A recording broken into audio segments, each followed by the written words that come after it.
चंद्रमा सेवक नैन चकोर। अरे बार बार निरखत फिरूं फिर गुरु चरणन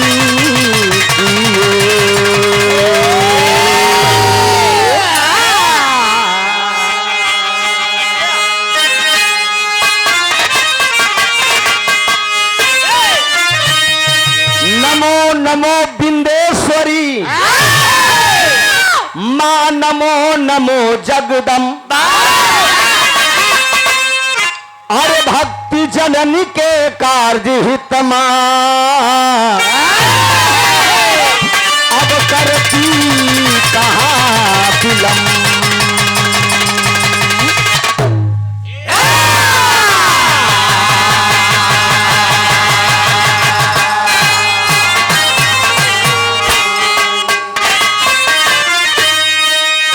सरस्वती ने स्वर दिया बाबू गुरु न दियो ज्ञान। इधर का डिब्बा बोल रहा है और वो साइड का वो भी डिब्बा आप लोगों की तरफ बज रहा है। यह कम आवत है, इसको भी बढ़ाइए और जितना ये आ रहा है कोई न इधर से आ रहा है ना इधर से आ रहा है, बराबर रखिए तीनों। हेलो हेलो हेलो भैया इधर ही घुमा बना, इधर ही है ना।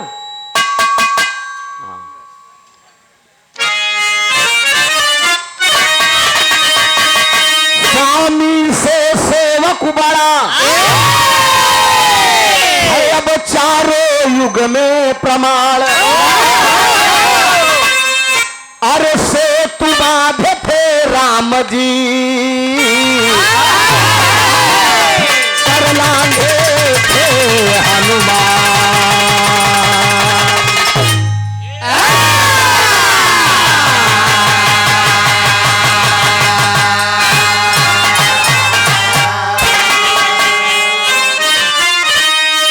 हमें चिंता नहीं उसकी, हमें चिंता नहीं उसकी।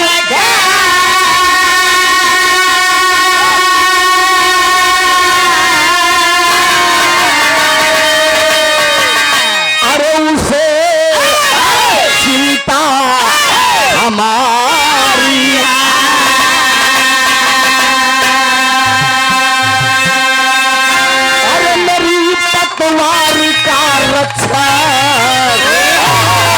सुदर्शन चक्रधारी है।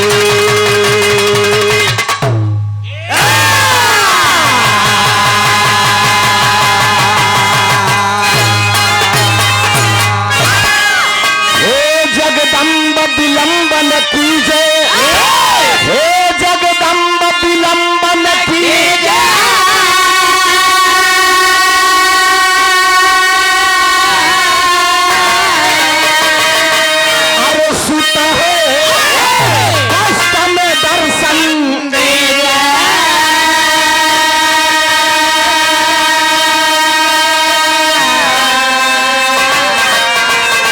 कीजे कृपा भवानी पद पंकज पे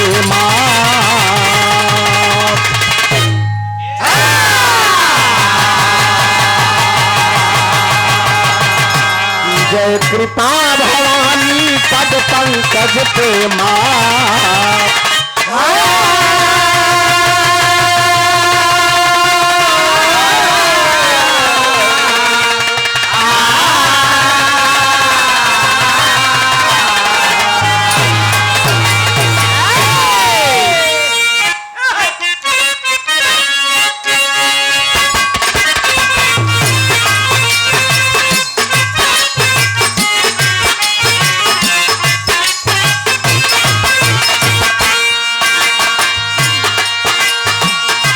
कर्पूर गौरम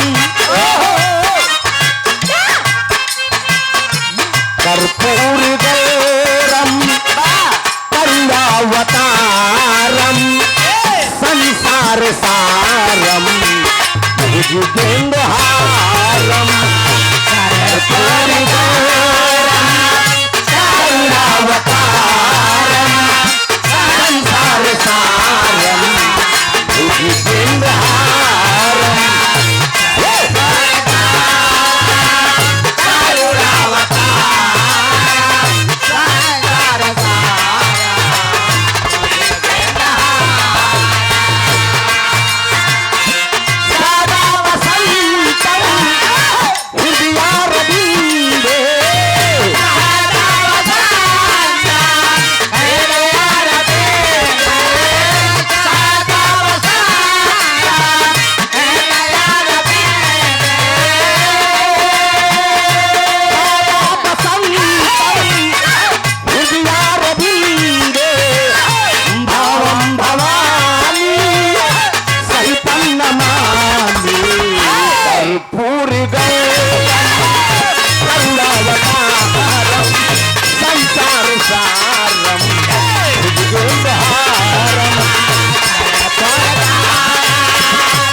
सारम भुजगेन्द्रहारम।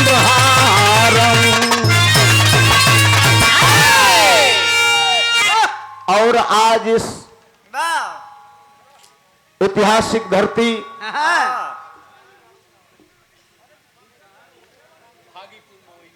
भागीपुर मवैया हिंदुवानी हडिया प्रयागराज के ऐतिहासिक सरजमी पे दिन में दंगल और रात में जवाबी विराह का आयोजन कमेटी के तमाम पदाधिकारीगण इस कार्यक्रम के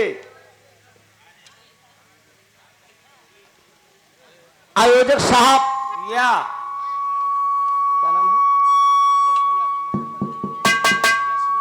एसबी यादव जी, अशोक कुमार यादव जी कोषाध्यक्ष। अरे यार इतना किरवा उलिया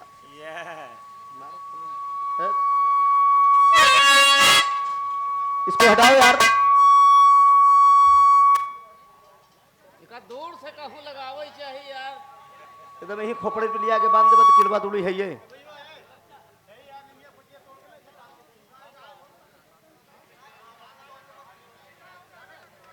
अध्यक्ष आदरणीय राम अवतार यादव जी और इस कमेटी के तमाम पदाधिकारीगण आदरणीय अभय राज यादव जी राष्ट्रीय अध्यक्ष, समाजवादी शिक्षक सभा उत्तर प्रदेश और कमेटी के तमाम पदाधिकारीगण और आए हुए क्षेत्र के सम्मानित महानुभाव,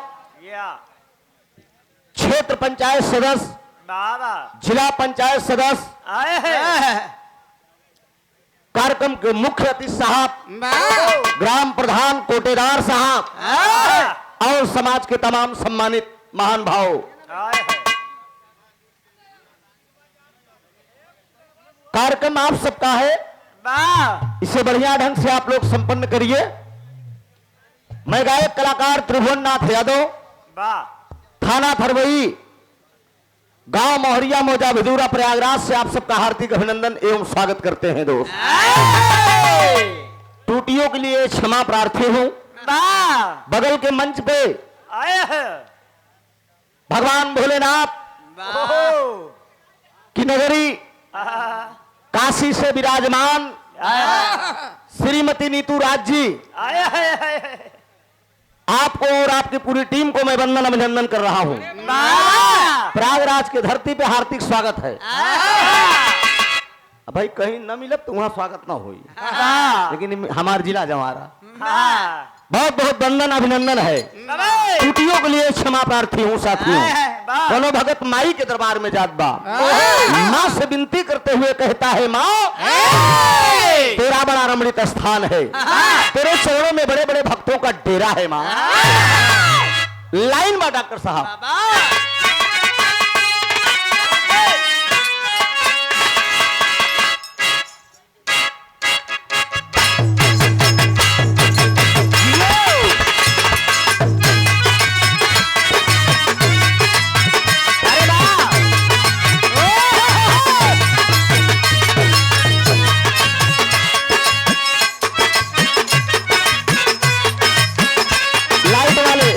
लाइट वाले कौन हो?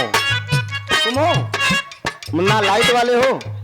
इसको खोलो बेटा, यहां से रखा होगा सीधी, एक एक खोल के हो सके तब नीम के डार में बांधा जरा, वहां से मारा रिटर्न और ये खोल दा, बल्कि अंधेरे में दोनों जने का ठीक बा, लेकिन ये जी के सासत थोड़ी क्यों ठीक हो साला, कोनो हेरो याद बा तो कोनो हेरो याद बा। अब एक निकाली की गाना गाई निकाला। लाइन बड़ी सुंदर है मित्रों। अरे तेरी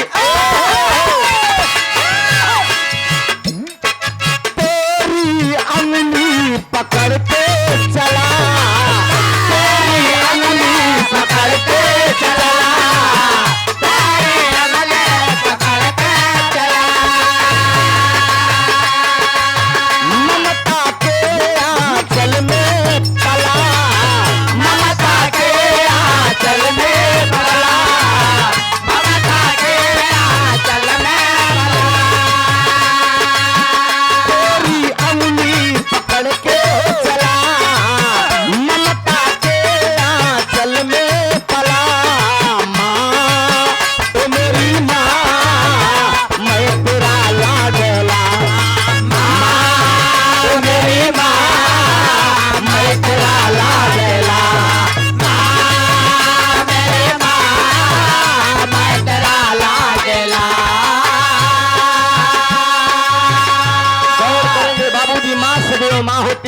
सदैव बेटा होता है। अरे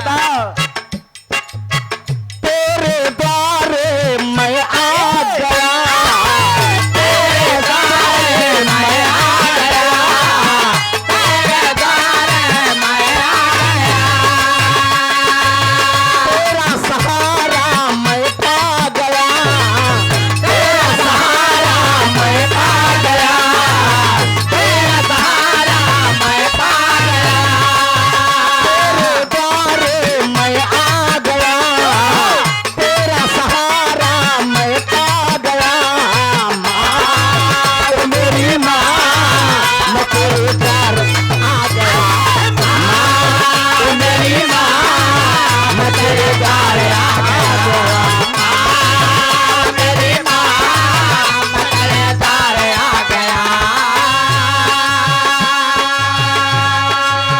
बड़े शानदार पुष्पों की पगड़ियों में गुथा हुआ प्यार दुलार और ये 500 रुपए का आशीर्वाद आदरणीय आप इस ग्राम सभा के प्रधान जी बाबू रमेश यादव जी के कर कमलों द्वारा हम कलाकारों का सम्मान किया गया। और एक नाम भैया आपका,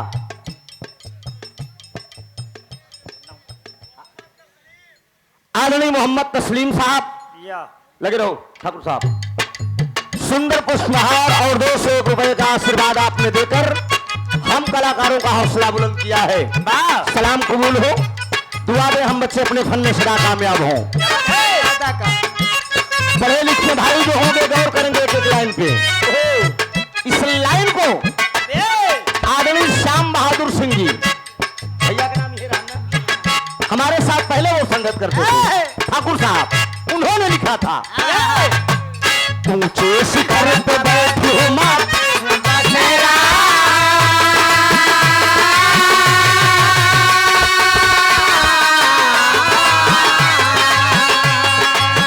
राम दियामन पटेल भैया मंचवा पर जैसे आए वैसे भूजा चना थमावत रहे, कहन गायने का चबाइला फायदा करी, हमका नहीं ले रहा हो सके चिकना में काम दे आज तक 11 रुपया बहुत बहुत आम हो, आशीर्वाद की वृक्षा है बाबू को।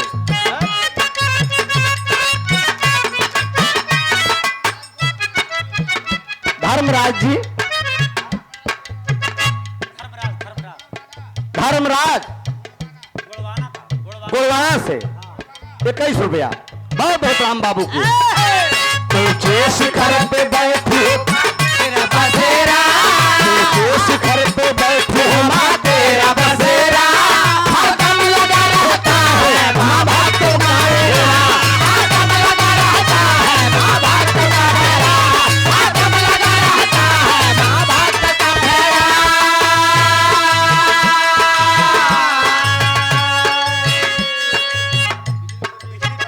विजय पटेल जी, बिजली पटेल भैया 21 रुपया का पुरस्कार बाबू को प्रणाम हो, आशीर्वाद की वृक्षा है।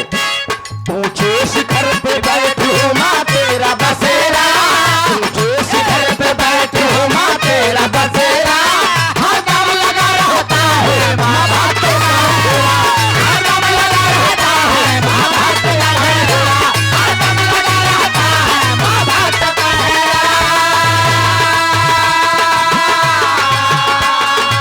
मैया नैया कर दो किनार, मैया नैया कर दो किनार, मैया नैया कर दो किनार। भक्त की अपनी सुन ले पुकार, भक्त की अपने सुन ला पुकार, भक्त की अपने सुन ला पुकार। बोला कहा था धर्मराज गोरवाना 21 रुपया बाबू को प्रणाम, ठीक बहुत बहुत प्रणाम। मैया नैया कर दो किनार, मैया नैया कर दो किनार, मैया नैया कर दो किनार, मैया नैया कर दो किनार, भक्त की अपनी सुन ले पुकार, माँ मेरी माँ मैं तेरे द्वार आ गया, माँ मेरी माँ मैं तेरे द्वार आ गया, माँ मेरी माँ मैं तेरे द्वार आ गया।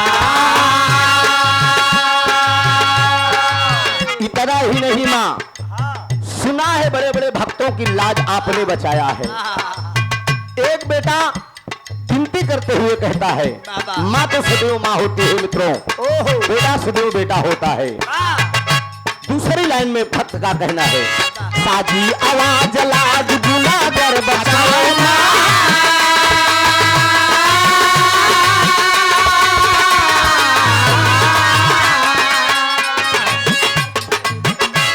साजी आवाज लाज गुनाहगार बचाओ माँ, साजी आवाज लाज गुनाहगार बचाओ माँ, कविता हमारी अपने स्वर से सजाओ माँ, कविता हमारे अपने स्वर से सजाओ माँ, कविता हमारे अपने स्वर से सजाओ माँ।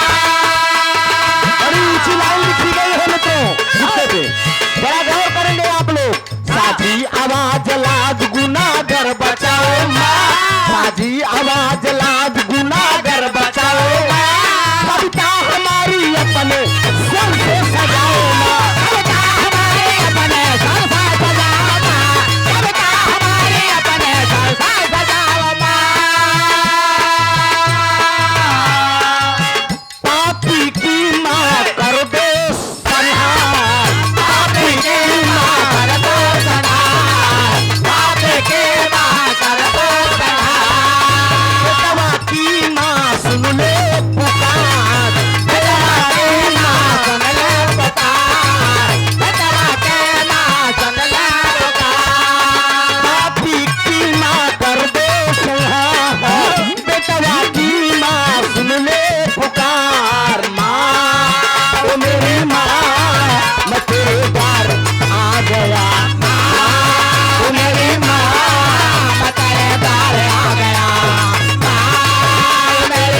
21 रुपए का आशीर्वाद आया है। बहुत बहुत वंदन है, सब भाइयों को नमन है। आखिरी लाइन में कलाकार अपने खानदान का परिचय देता है। मैं किस वंश का हूँ? सुरलोक गए भुल्लुर कवि रामधार जी,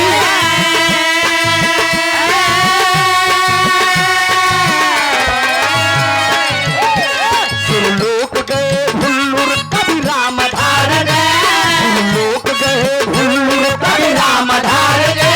साधक हुए मैया अनिल कुमार जी, साधक हुए मैया अनिल कुमार जी, साधक हुए मैया अनिल कुमार जी। सुरलोक गए भुल्लुर कवि रामधार जी, सुरलोक गए भुल्लुर कवि रामधार जी। साधक हुए मैया अनिल कुमार जी। अरे मैया नैया कर दे किनार, अरे पियन की माँ सुन ले पुकार। माँ ओ मेरी माँ, मैं तेरे द्वार आ गया। माँ मेरी माँ, तेरे द्वार आ गया।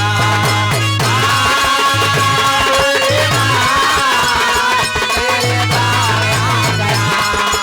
माँ मेरी माँ, मैया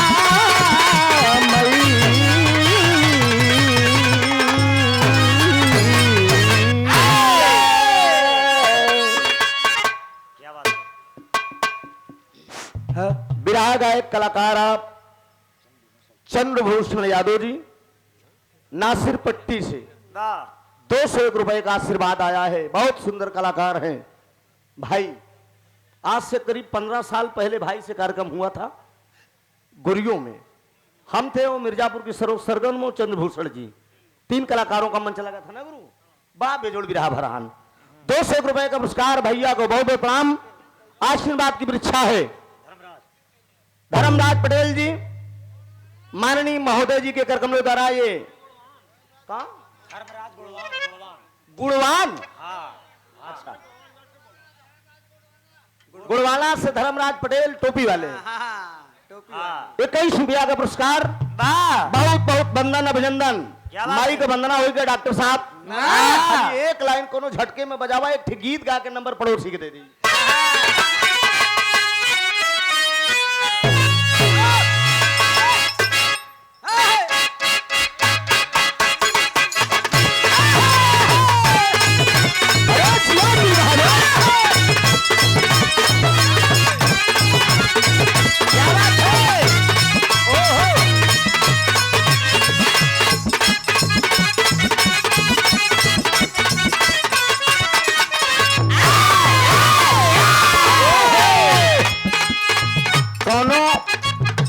दुल्हन आपन बात रखा था।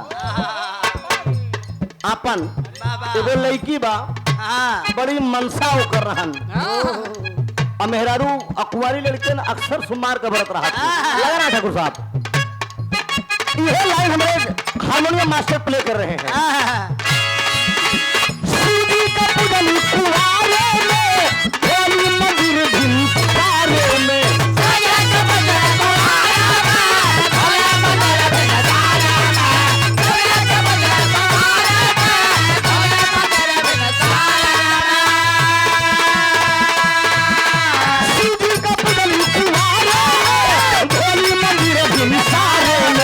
पूजा लारी काई आए साथी मिलल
होगा आप लोगों के बीच में। वाह। भाव लगाइए।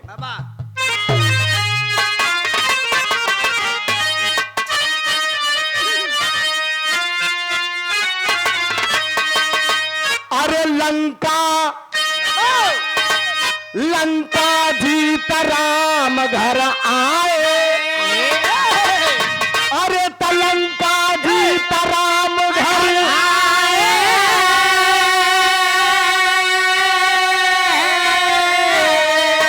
अरे सब ही मंगल चार मनाए,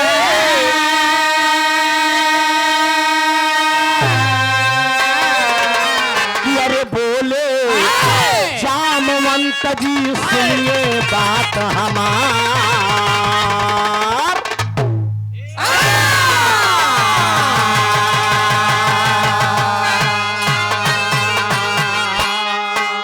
गौर करेंगे मित्रों को 15 मिनट की कहानी है ये। रामायण की बड़ी अगूढ़ बात मिलेगी।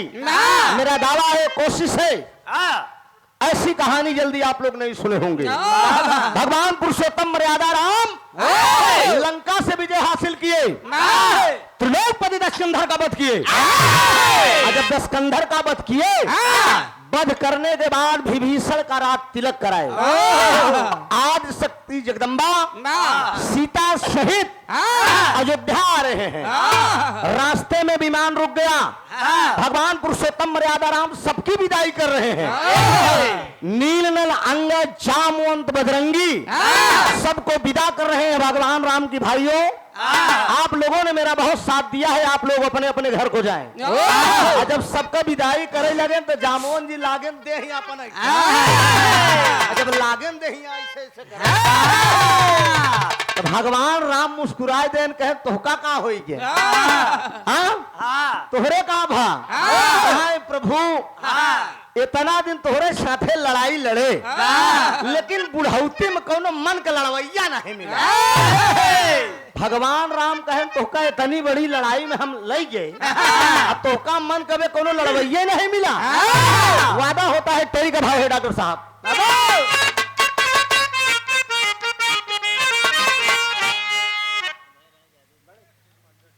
बहुत प्यारा आशीर्वाद है। आदरणीय अभयराज यादव जी राष्ट्रीय अध्यक्ष समाजवादी शिक्षक सभा उत्तर प्रदेश, माननीय बाबू अभयराज यादव जी के द्वारा ये 501 रुपए का आशीर्वाद आया है। जोरदार ताली बजाकर आप लोग सम्मान करिए। हेलो डॉक्टर ठाकुर साहब।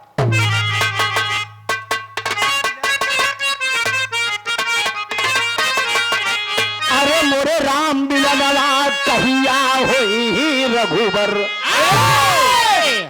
अरे मिलनवा कहिया होई रघुबर, अरे तब बोले जामवंत भाई प्रभुवर के चरणवा मिलनवा कहिया होई रघुबर, अरे जामवंत भाई प्रभुवर के चरणवा मिलनवा कहिया होई रघुबर।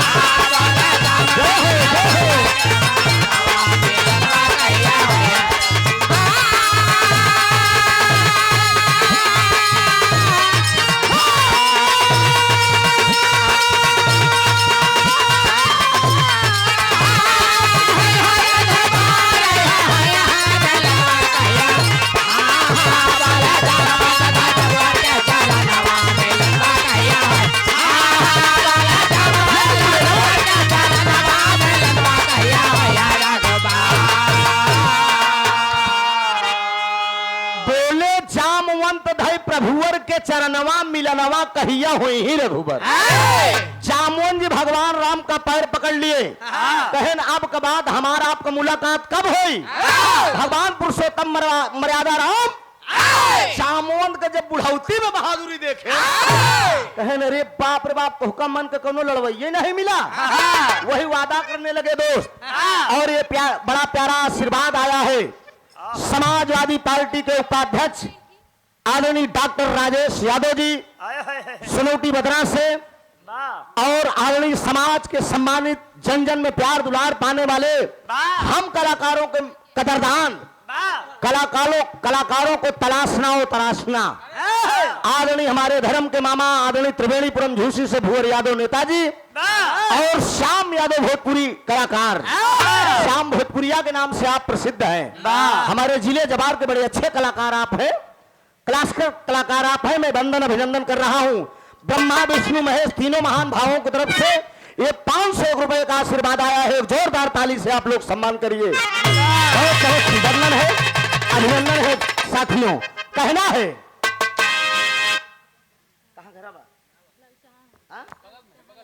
थोड़ा इस बच्चे के लिए जोरदार ताली आप लोग बजा दीजिए। बिरहा की बड़ी ही सुंदर कलाकार कुमारी प्रिया पंखुड़ी सुंदर पुष्पहार और 500 रुपए का आशीर्वाद दिया है। कौन गाँव? ललचाहा। गौना का नाम ललचाहा। आप लोग कलाकार का हौसला बढ़ाइए और इन्हें भी मौका दे दिए। सब आने वाली पीढ़ी के कलाकार हैं, तो बढ़िया गावा तरक्की करा बिटिया। कहना है दोस्त, ध्यान दो आप।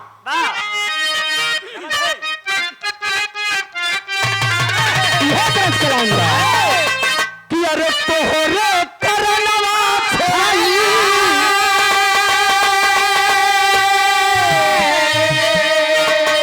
कि अरे तोहरे करनवा छाई, अरे बाबुल जी का देश हमारा लाई के गवनवा कैया मत जा देश हमारा, लाई के गवनवा कैया मत जा देश हमारा, लाई के गवनवा कैया मत जा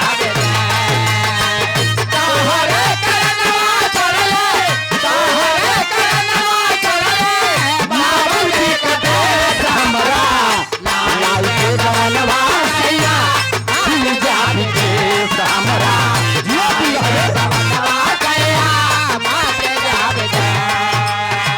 गौर करेंगे बाबूजी। भगवान पुरुषोत्तम राम जामवंत को विदा कर रहे हैं और वादा क्या कर रहे हैं? जामवंत से हंसते, जामवंत से हंसते बोले भगवान हो, द्वापर युग में फिर से मिला। भगवान राम वादा कर लिए। जामवंत जी ये त्रेता युग है, त्रेता युग के बाद द्वापर युग लगेगा, द्वापर युग में हमारी आपकी मुलाकात होगी। जामवंत जी कहें इतना दिन तक हमका इंतजार करे पड़ी? कहें हाँ। कहें प्रभु हम आपका पहचानब कैसे? कहें जब लड़ते लड़ते द्वापर में तुम अपने मन में हार मान लेना, तब समझ लेना कि मेरा जन्म हो गया है। बहुत प्यारा आशीर्वाद आया है आदरणीय हमारे धर्म के भाई और त्रिवेणीपुरम झूसी के माननीय नेता भुवर यादव जी, आदरणीय सूरभान यादव जी, हनुमान देव फतुहा और श्याम यादव भोजपुरिया, आदरणीय राजेश यादव नेताजी। इस सब महान भावों की तरफ से ये 500 रुपए का आशीर्वाद आया है। बहुत बहुत वंदन अभिनंदन है दोस्त। तनिक प्यार से भैया घबराया जिन भाई।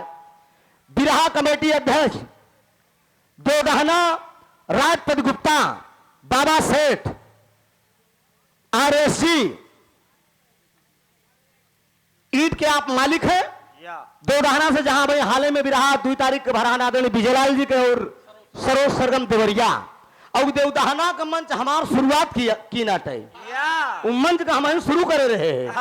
पहले साल जब कार्यक्रम हुआ बात हमारो अंशिका कुशवाहा जी का गाजीपुर का कमेटी के लोग गए कहे नहीं साल से शुरू कर गए। हम कहे हाँ हाँ पहचान दे भैया, सही बात ना, 3 साल हो गया गाना होत ना। बहुत बहुत वंदन अभिनंदन है दोस्त।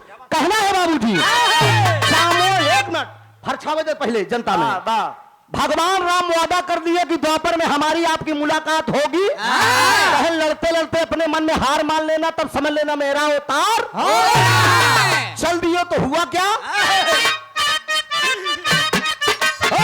अरे बीता भाई ले जामवंता, अरे बीता भाई ले जामवंता, आइले भवानावा, बीता भाई ले जामवंता, आइले भवानावा, तेरा भाई ले जामवंता, आइले भवानावा।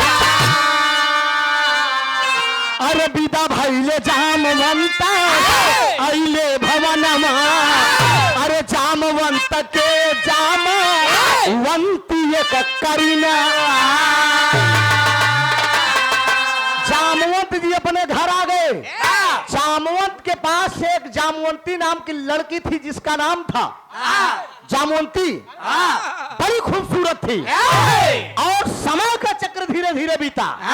तो हुआ क्या, अरे त्रेता बीतल आई, अरे त्रेता बीतल आई, द्वापर समैया, त्रेता बीतल आई, द्वापर समैया, त्रेता बीतल आई, द्वापर समैया। अरे त्रेता बीतल आई, द्वापर समैया, जलिया में जाना मलिहले, अरे जलिया में जाना मलिहले, कुंवरा कन्हैया, जलिया में जाना मलिहले, कुंवरा कन्हैया, जलिया में जाना मलिहले, कुंवरा कन्हैया। कहे आधी रतिया में लइले, अरे कृष्ण भगवान हो, द्वापर युग में फिर से मिलान। भगवान राम का अवतार कन्हैया के रूप में हुआ मित्रों। त्रेता के बाद द्वापर युग लगा। जेल कारागार में मथुरा में भगवान मुरली मनोहर का जन्म हुआ।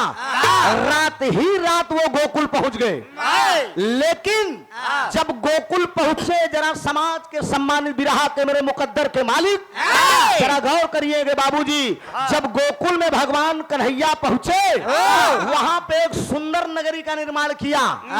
जौने नगरी का नाम था द्वारिकापुरी। द्वारिकापुरी नगरी भगवान विश्वकर्मा ने बनाया था। द्वारिकापुरी नगरी मित्रों 14 जोजन लंबी और 14 जोजन चौड़ी थी। भगवान कन्हैया जब अंतर ध्यान होने लगे, उसको समुद्र में डुबो के गए।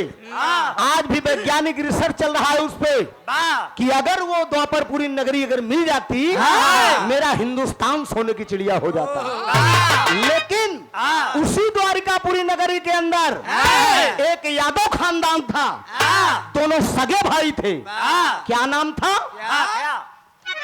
अरे वही नगरी में एका, अरे वही नगरी में एका, यादव के घराना, वही नगरी में एका, यादव के घराना, वही नगरी में एका, यादव के घराना।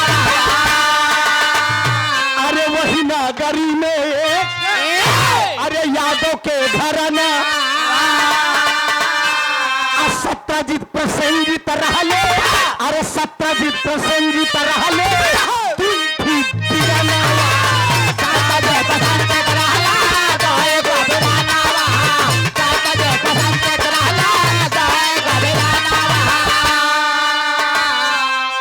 भारत ईंट उद्योग मोहम्मद तस्लीम दोदहना, विधानसभा अध्यक्ष, समाजवादी पार्टी प्रतापपुर, माननीय महोदय जी की तरफ से 201 रुपए का आशीर्वाद आया है। बहुत बहुत वंदन अभिनंदन है। जरा गौर करेंगे बाबूजी, उसी द्वारिकापुरी नगरी के अंदर यादव खानदान था। यादव खानदान के 2 सगे भाई थे जिनका नाम बताया गया सत्यजीत और प्रसेंजित। सत्यजीत और प्रसेंजित के पास एक समंतक नाम की मणि थी। उस मणि की विशेषता क्या थी? वो मणि जिस देश में रहती थी कभी अकाल नहीं पड़ता था। उस वो मणि जहां रहती थी वहां के लोग कभी भूखों नहीं मरते थे। वो मणि एक दिन में 60 भर सोना देती थी। एक दिन वो मणि सत्यजीत का भाई प्रसेंजित अपने गले में पहन के भगवान कन्हैया के दरबार में गया, क्योंकि राजा थे भगवान कन्हैया। बलदाऊ जी बोले कि इस मणि को मुझे दे दो। लेकिन बाबूजी एक दिन भगवान कन्हैया ने रोक दिया बलदाऊ जी को, नहीं बलदाऊ जी। लेकिन एक दिन उसी मणि को पहन के सत्यजीत का भाई प्रसेंजित जो था वो बियाबान जंगल में शिकार खेलने के लिए गया। आज जब शिकार खेलने के लिए गया तो जंगल में एक शेर से मुलाकात हुई। किसकी मुलाकात हुई? शेर से। प्रसेंजित से। प्रसेंजित शिकार करना चाह रहा है शेर का, लेकिन शिकार नहीं कर पाया मित्रों। क्यों? शेर प्रसेंजित के उसके गले में जो मणि चमकते हुए देखा, शेर प्रसंजित पर वार कर दिया। और जब वार कर दिया, प्रसंजित गिर गया। जब प्रसंजित गिर गया तो उसके गले से वो मणि छीन लिया। शेर मणि को छीन के मुख में लेके वो चला जा रहा है। जब आगे गया तो आगे किससे मुलाकात हुई? वही रीछराज जामवंत जी आए थे शिकार खेलने। शेर के मुख में जब रीछराज जामवंत जी मणि को देखा, शिकार कर दिए। और जब शेर को बाण लग गया, शेर गिर गया, तो शेर के मुख से जामवंत जी मणि निकाल ली। मणि ले जाकर अपनी बेटी जामवंती को दे दिए। जरा गौर करें, मणि अब कहां से कहां पहुंच गई है। सबसे पहले प्रसंजित अपने गले में पहना, गले में पहन के शिकार खेलने गया और शेर वार कर दिया। प्रसंजित के बाद वो मणि जो है शेर के हाथ में लगी। शेर से वो मणि जो है जामवंत जी के हाथ में लगी। जामवंत जी के बाद वो मणि जामवंत की बेटी जामवंती के हाथ में लगी। ले जाकर जामवंती को दे दी। लेकर गुफा में वो मणि खोल रही है। लेकिन भगवान कन्हैया के ऊपर यह प्रसंजित का भाई जो सत्राजित था, वो आरोप लगा दिया, भगवान कन्हैया मेरी मणि छीन लिया और मेरे भाई को मार दिए। गौर करेंगे बाबूजी, भगवान कन्हैया अपना कलंक छुड़ाने के लिए उस मणि को खोजने के लिए चल दिए। तो कहां पहुंचते हैं? योगेश कुमार एडवोकेट साहब की तरफ से 101 रुपया बाबू को वंदन हो। अच्छा भैया, संजय यादव समाजवादी देवगहना, मोहम्मद तस्नीम उपाध्यक्ष एसपी समाजवादी पार्टी से 501 रुपए का पुरस्कार आया है। बाबू को बहुत बहुत वंदन, अभिनंदन है। त्रुटियों के लिए क्षमा प्रार्थी हूं। पिंटू यादव जी कहां से? नाटी ठेकेदार 51 रुपया बाबू को प्रणाम हो। और नाम बोला? नंदलाल पासी काशी रहा थे 21 रुपया बाबू को प्रणाम हो। बहुत बहुत वंदन, अभिनंदन। जरा गौर करेंगे, भगवान कन्हैया के ऊपर कलंक लग गया मित्रों। 5 मिनट की कहानी और बची है, जरा गौर करेंगे। रामायण की बड़ी अगूढ़ बात है ये। भगवान कन्हैया अपने माथे का कलंक छुड़ाने के लिए इस मणि को खोजने के लिए चल दिए। जब जंगल में भगवान कन्हैया पहुंचे तो सबसे पहले प्रसंजित की लाश मिली। प्रसंजित की लाश भगवान कन्हैया को मिली। जब लाश के पास भगवान कन्हैया खड़े हो गए तो लाश के बगल से शेर के पंजे का निशाना बना था।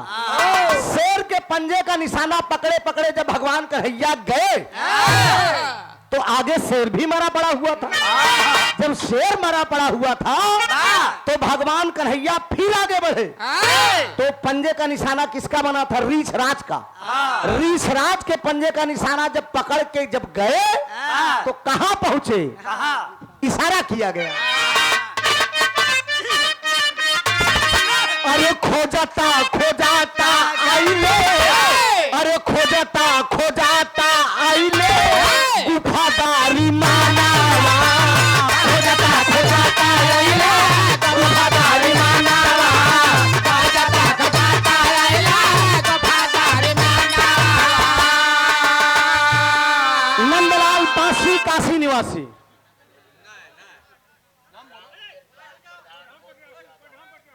प्रधान प्रत्याशी राम कृपाल प्रधान, भागीपुर के प्रधान जी 21 रुपया पुरस्कार बाबू को प्रणाम हो। आशीर्वाद की परीक्षा है कि अरे खोजता खोजता आइले, अरे खोजता खोजता आइले गुफादारी माना। अरे खेलत जामवंती पड़ गया, अरे खेलत जामवंती पड़ गया मरी पे नया नारा। खेलत जामवंती पड़ गया मरी पे नया नारा। खेलत जामवंती पड़ गया मरी पे नया नारा। अरे दुनहु जनन में भइले, अरे दुनहु जनन में भइले, अरे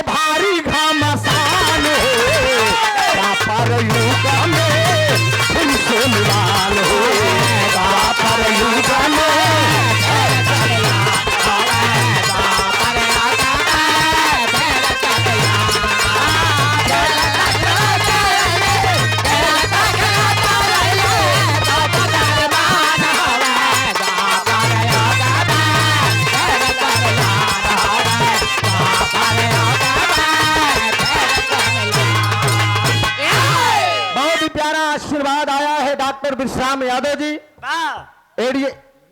एसडीएम कौशाम्बी, आप माननीय महोदय डॉक्टर साहब के कर कमलों द्वारा ये 500 रुपए का आशीर्वाद आया है।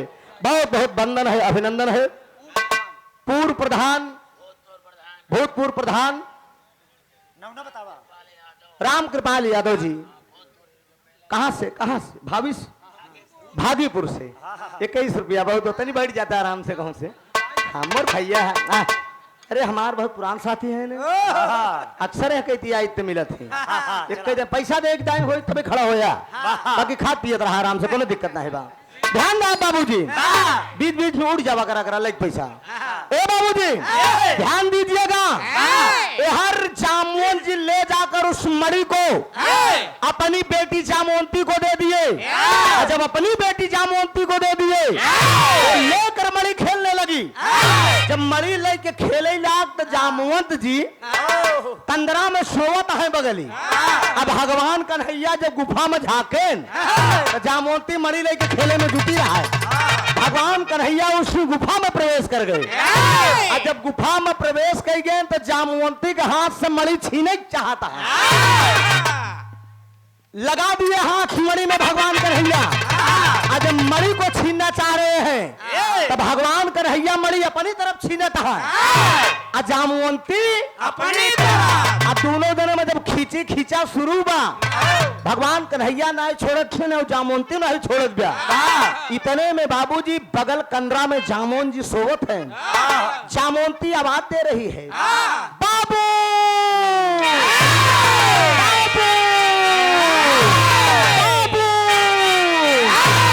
बगल कंदरा में जामोन जी सोचत है कि हमार बिटिया आवाज करती बे, जरूर कोई बात है। वही जामोन जी लेके गदा उठे गए, कौन हो? खबरदार, मेरी बेटी के साथ जबरदस्ती किया तो भगवान कन्हैया और जामवंत जी ने ये पुराण के बाद पुराण या बात के साक्षी बदो 28 दिन 28 रात मल युद्ध हुआ। जरा गौर करेंगे, 28 दिन 28 रात मल युद्ध हुआ दोस्त। लेकिन न जामवंत जी हार मानता है न भगवान कन्हैया मानता है। जामवंत जी विचार करें कि हाँ इतना कोई बहादुर मेरे आगे लड़ने वाला नहीं था, लगता है जरूर भगवान राम ने मुझसे वादा किया था त्रेता में कि जब लड़त लड़त अपने मन में हार मान जाना तब समझ लेना कि मेरा अवतार। जब जामवंत जी ये बात याद की ये त्रेता वाली कि प्रभु ने मुझसे वादा किया था, वही भगवान तुरंत किए क्या दोस्त। अरे देखे राम रूप झट से, अरे देखे राम रूप झट से, अरे छुअले चरणवा, देखे राम रूप झट से, छुअले चरणवा, देखे राम रूप झट से, छुअले चरणवा। ये बड़ा प्रसाद रूपी पुरस्कार है, जिला जौनपुर से चलकर आप आए हैं। और यह शेष विराह सम्राट महरूम जनाब हैदर अली गुरु जी के हमारे बड़े ही परम मित्र यहाँ तक साथे बैठ के भोजन करते रहे। आप मुन्ना उपाध्याय जी मेरे मंच पर आप बैठे हैं, इनका हैदर अली के अलावा केहू को गाना नहीं पसंद आवा तब और रिकॉर्ड है या तो हैदर अली के चेलन का एक आज, बाकी हमका अच्छा नहीं लगा। अब भाई गावे के सभी कलाकार बढ़िया है, हम क्यों खराब नहीं कहते, कान के खलीफे के हमका पसंद आवत है। 700 टोल टैक्स पे खड़ा रहे बेचारू, हमका लेट देखे तो लौट गए फूलपुर तक। फिर बोला इनका हमके आवा आवा काहे आप लौट जाता है, कहन हम सोचे कि अब देर करबे कितनी देर तक हम रुका रही। हम कहे आवा आप 51 रुपया का पुरस्कार पाँव लगी आशीर्वाद दे, हम बच्चे अपनी कला में कामयाब हो दोस्त। ध्यान दीजिएगा बाबूजी। अरे देखे राम रूप झट से, अरे छुअले चरणवा, दिए आशीर्वाद पाए, अरे दिए आशीर्वाद पाए, सुंदर एक जनानावा, दिए आशीर्वाद पाए, सुंदर एक जनानावा, दिए आशीर्वाद पाए, सुंदर एक जनानावा। गौर करेंगे बाबूजी, जहां मोहन जी जब त्रेता वाली बात ख्याल करे, वही भगवान राम का रूप दिखा दिए मुरली मनोहर, विष्णु का रूप दिखा दिए। और जब विष्णु रूप दिखाए और राम रूप दिखाए, जामवंत जी पैर पे गिर गए। और जब पैर पे गिर गए तो वही भगवान आनंद कंद मुरली मनोहर उठकर गले लगा लिए। उठो जामवंत, उठो। जामवंत जी जब उठे तो कहें प्रभु आप, कहें हाँ हाँ मैं आया हूँ। कहें प्रभु आप, कहें मैंने आपसे वादा किया था ना, हम आपसे वादा करे रहे कि लड़त लड़त हार मान जा, तब समझ लिया कि हमारा अवतार। इससे ये सिद्ध होता है इंसान के अंदर अगर घमंड आ गया, अगर घमंड होकर के चकनाचूर कर दे, तो समझ ल कि भगवान का अवतार हर युग में नारायण अवतार लिए हैं, किसी न किसी की मनसा पूरी करने के लिए। जामवंत जी से वादा किए और उन्हें दर्शन दिया। वही जामवंत जी पूछे लगे कि प्रभु आप हमारे गुफा तक कैसे पहुंच आया। कहें जामवंत जी मत पूछिए, बड़ी गंभीर कहानी है। कहा क्यों? कहें मेरे ऊपर, मेरे माथे पे कलंक लग गया है, मैं अपना कलंक छुड़ाने के लिए आपकी गुफा तक आ गया हूँ। कहें प्रभु तुम्हारे ऊपर कहाँ कलंक लगा मैं दुनिया का मालिक? कहें कलंक यही लगा है कि ये सत्यजीत का भाई, सत्यजीत यादव का भाई प्रसन्नजीत जो मणि गले में पहन के आया था, वो मणि आपकी बेटी लेकर गुफा में खेल रही है, वो मणि मुझे चाहिए। अगर वो मणि में लेकर जाकर नहीं दूंगा, ये प्रजा मुझे ताना मारेगी। जामुन जी उठाए के मणि दे दे, कहें प्रभु ले जा, ले जाए आप। गौर करेंगे बाबूजी जी मणि, अच्छा तनिक इनसे निपट ले भैया। हाँ आवा भाई,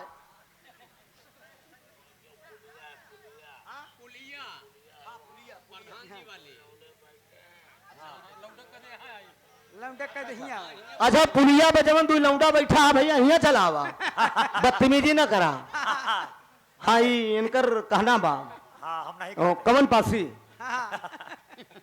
मुन्नू पासी, कृपालू पासी भैया की तरफ से 11 रुपया, बहुत बहुत प्रणाम। बताने ध्यान दे बाबूजी। जामवंत जी उठा को उस मणि को दे दिए। अब बाबूजी जब दे दे तो जामवंत के पास एक लड़की थी जिसका नाम था सत्यभामा।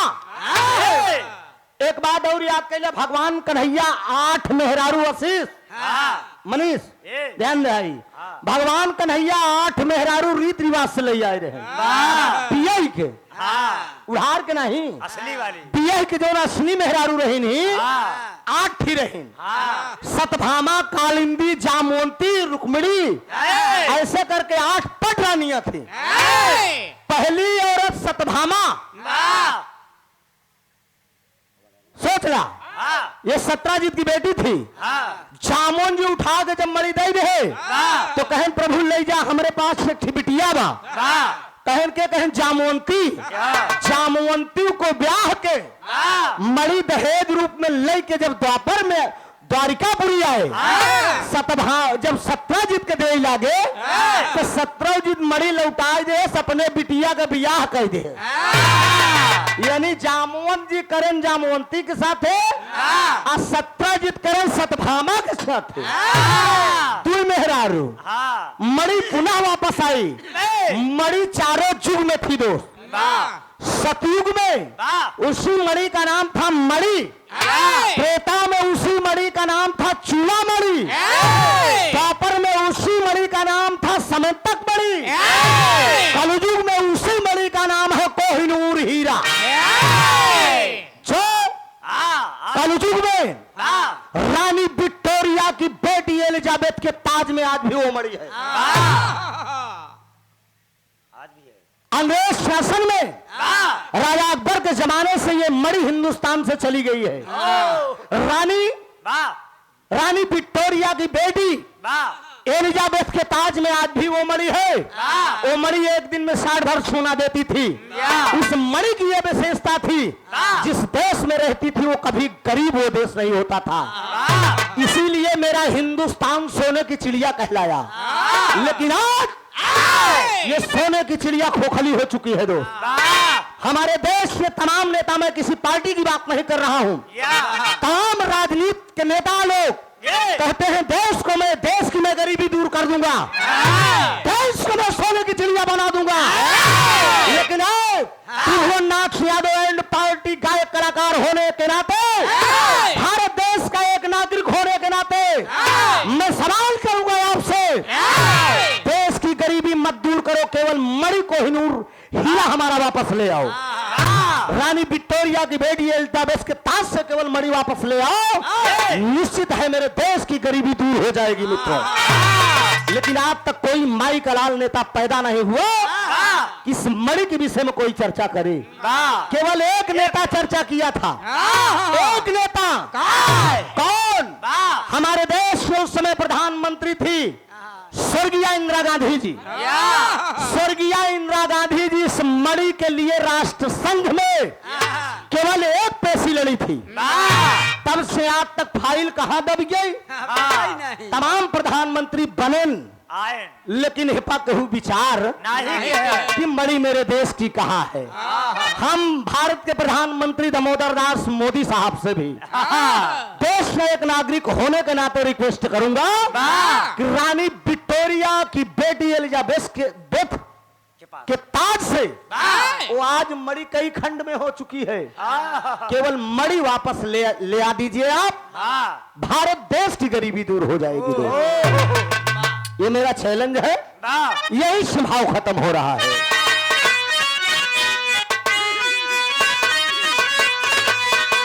स्वामी गीतानंतानंत भय भूल तक दिए को तारी